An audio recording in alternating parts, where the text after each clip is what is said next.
asalaamaaleykum bu fekkee gan nga ci seen bi ñu ngi lay ñaan nga abonné te nga bësaale cloche bi pour nga bañ a raté benn ci vidéo yi ñu dugal. man dinaa leen nettali tey waxtaan woo xam ne koor gii jàll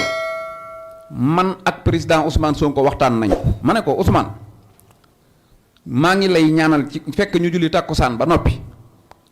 ma ne ko maa ngi lay ñaanal de yàlla sàmm la ba nga dund ba nekk président de la république waaye am naa tiitaange lool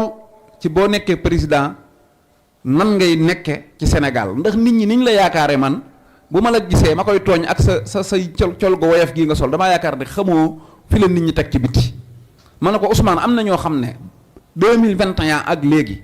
bis bu nekk danañ jàng dogub alxuraan te yow yaa tax ñu koy jàng buñ noppee yow lañ ciy ñaanal kaamin bu daanu ñu yëkkati beneen am na ñoo xam ne jaamu yàlla gu nekk nit ñaa ngi duggi xalwa lu ne nga koy def ndax yow mu ne ma ah waa yow man mu tooñ ma ne ma waa yow man bu ma nekkee président yow loo ciy def yow ma ne ko man nag président àdduna ak lu ma am taxul ñuy ànd wallaahi lazim damaa wooroon mu woor bis boo demoon ba toog président de la république bañ ne Ousmane Sonko prêté na serment ba noppi man nañoo bañ a gisee ti ci àdduna boo doxalee ñun ñëpp bokk sant la boo doxalut it dégg ma ca ñanaan doxut mu ne ma déet nag sëñ Baara mu ne waaw mu ne ma nag loolu mooy problème mu Sénégal loolu dama koy wax sama mbokki sëñ daara yii mu ne ma loolu mooy problème mu Sénégal ma ne ko mu ne ma dama laa soxla bu ma faloo ndax ñaar ma ne ko mu ne ma waaw parce que benn bu njëkk bi mooy nit yi daara yi ñu former leen ci daara surtout que sax dafa am nu mu ko waxee ne yéen ñii nga xam ne colog wolof gi ngeen di sol nekk nit yi daara da ngeen a wóor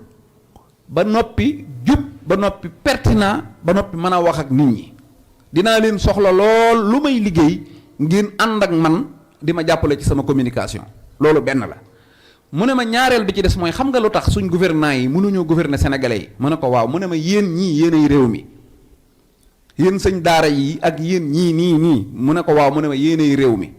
su dee nag damay wut réew mi ba am ko dem fee wut samay jàngkati tubaab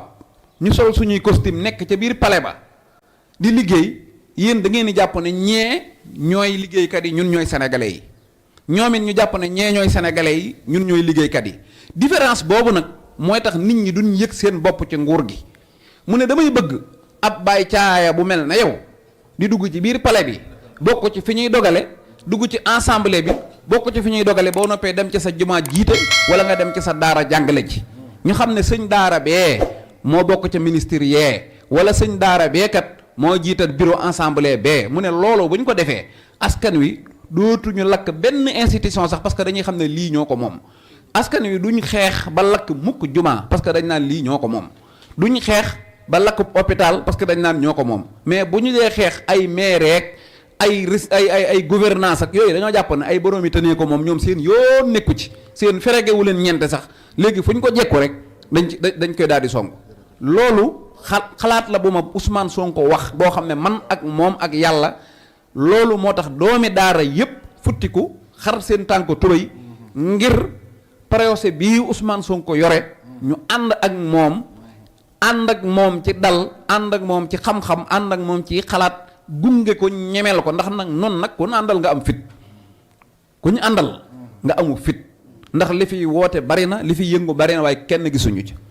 Youssou Ndour mësta woote Bercy ba nga seen fa bàyyi caayee waaw investiture yaa ngi fii lu nekk ngi fi làmb yaa ngi fi gisoo ñu ci dëgg dong moo nu mën a yëngal lu dul dëgg nag lijjantiwun loola kon nag bu nu xëyee ñu mën ne bàyyi caaye yi nañ daje lu ëpp ñaar fukk ci lu kenn waajut mën a toog fii ak oustaz Tahiro ñoom ñi ñëpp ak seen xam-xam ak seeni xalaat ñi sant Mbàkke ak ñi sant Ñas ñëpp toog loolu day wan Ousmane Sonko ne ko doxalal Sénégal gépp a ngi sa gannaaw ndax sëriñ si moom ku ñu àndal sëriñ bu wéet amut ñëpp ñu ngi sa gannaaw te loolu nag jamono bii mu ñu mel ne néewal nañ ko doole moo tax ñu bari lu ñuy génn di ko wax ne ko ñëpp tey kenn bàyyiwu la ñëpp a ngi sa gannaaw te loo dogal ñu nekk ca te insha allahu rabbi 2024 palais bii Ousmane Sonko koy tooge képp ku ko yéene daasal say bëñ te soccu da nga ree ku ko yéene wut nag bayee boo wut musuwaar boo fa mpesee rangooñ wasalaamu aleykum wa rahmatullah. jërëjëf.